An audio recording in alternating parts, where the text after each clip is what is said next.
tay con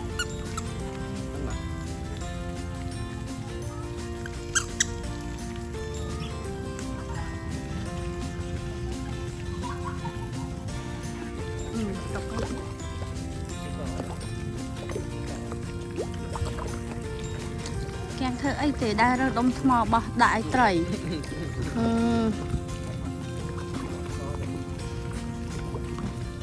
nha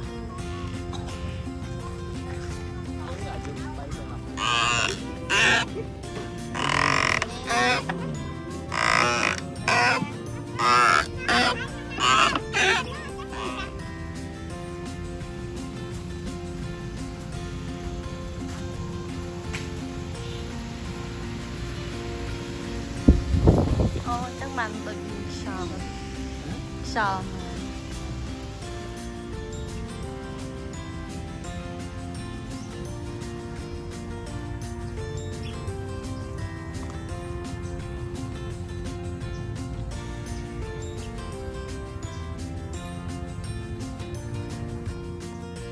thả một mơ tè hẳn đá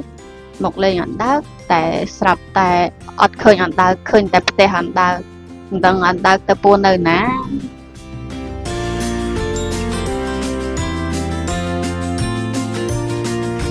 ในนี้สบู่สระไตรបងប្អូនហើយចំណីត្រីយើងអាចទិញគាត់មកកញ្ចប់2000រៀល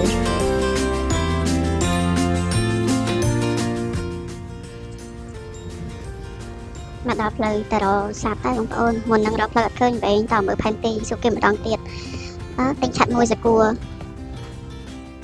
កន្លែងនេះកន្លែងគេបដដាំឈើបងប្អូនហើយយើងអាចទិញយកទៅផ្ទះក៏បានដែរ